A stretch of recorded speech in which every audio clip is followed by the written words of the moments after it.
भारत की defence industry के लिए ये एक बहुत ही अहम मोड़ है। हिंदुस्तान एरोनॉटिक्स लिमिटेड यानी एचएएल द्वारा पूरी तरह से स्वदेशी रूप से डिजाइन और डेवलप किया गया पहला बेसिक ट्रेनर एयरक्राफ्ट HTT-40 अब भारतीय वायुसेना को सितंबर 2025 तक सौंपा जाने वाला है। यह सिर्फ एक ट्रेनर एयरक्राफ्ट नहीं है, बल्कि आत्मनिर्भर भारत यानी आत्मनिर्भर भारत मिशन की एक ठोस उड़ान है, जो दिखाता है कि भारत अब विदेशी विकल्पों पर निर्भर नहीं रहना चाहता, बल्कि खुद पर भरोसा करके आगे बढ़ रहा है। HTT-40 को खास तौर पर वायुसेना की जरूरतों के हिसाब से तैयार किया गया है। इसका काम है शुरुआती ट्रेनिंग देना उन नए पायलट्स को जो पहली बार कॉकपिट में बैठते हैं। पुराने हो चुके HPT-32 दीपक ट्रेनर्स की जगह अब ये नई जनरेशन का एयरक्राफ्ट लेने जा रहा है। एरो इंडिया 2025 में HTT-40 ने जो फ्लाई पास्ट किया, उसने सबका ध्यान खींचा। ये एक ऐसा विमान है जो पूरी तरह से एरोबैटिक है, मतलब हवा में तेज मैन्यूवर कर सकता है और टैंडम सीट लेआउट में आता है, जिससे इंस्ट्रक्टर और ट्रेनी एक के पीछे एक बैठते हैं। इसमें हनीवेल का इंजन लगा है जो 1100 हॉर्स पावर का एनर्जी जनरेट करता है। इसकी 420 किलोमीटर प्रति घंटा है, जो कि वायुसेना की डिमांड 400 किलोमीटर प्रति घंटा से भी ज्यादा है। इसमें 0-0 इजेक्शन सीट्स दी गई हैं, जो किसी भी स्पीड और हाइट पर पायलट को सुरक्षित बाहर निकाल सकती हैं। साथ ही इसकी एवियोनिक्स भी मॉडर्न है और कॉकपिट पूरी तरह से एयर कंडीशनड है। इसकी लो स्पीड हैंडलिंग बहुत बढ़िया है, जो नए पायलट्स के लिए ट्रेनिंग को सेफ और इफेक्टिव बनाता है।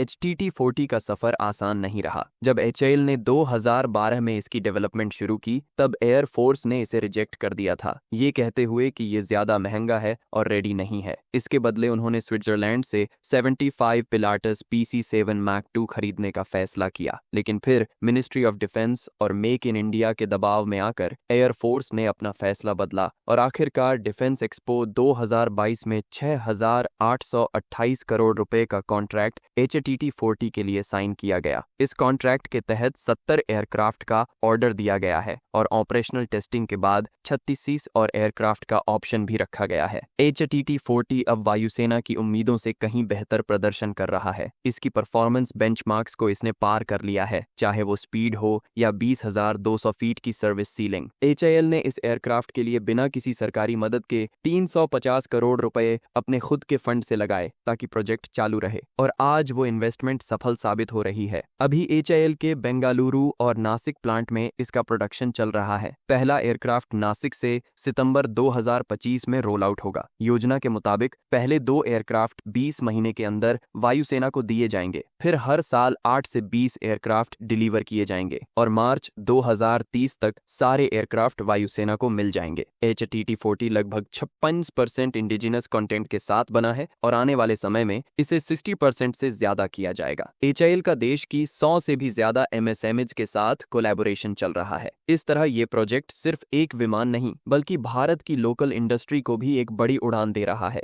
HAL अब इस एयरक्राफ्ट के एक्सपोर्ट को लेकर भी सीरियस है। अफगानिस्तान, म्यांमार और अफ्रीकी देशों जैसे मार्केट्स को ध्यान में रखते हुए एक वेपनाइज्ड वेरिएंट भी तैयार किया जा रहा है, जो लाइट अटैक और काउंटर इंसर्जेंसी रोल्स निभा सकेगा। HTT-40 ने 2016 में पहली उड़ान भरी थी और उसके बाद से इसमें कई रिगरस टेस्ट हुए, जैसे 6 turn spin test, hot weather trials और रेन वाटर रेजिस्टेंस टेस्टिंग। इसके बाद इसे जून 2022 में प्रोविजनल एयरवर्दीनेस सर्टिफिकेशन भी मिला। HTT-40 सिर्फ एक ट्रेनर एयरक्राफ्ट नहीं है, ये भारत की आत्मनिर्भरता, तकनीकी आत्मविश्वास और डिफेंस सेक्टर में उभरते वर्चस्व की एक मजबूत मिसाल बन चुका है।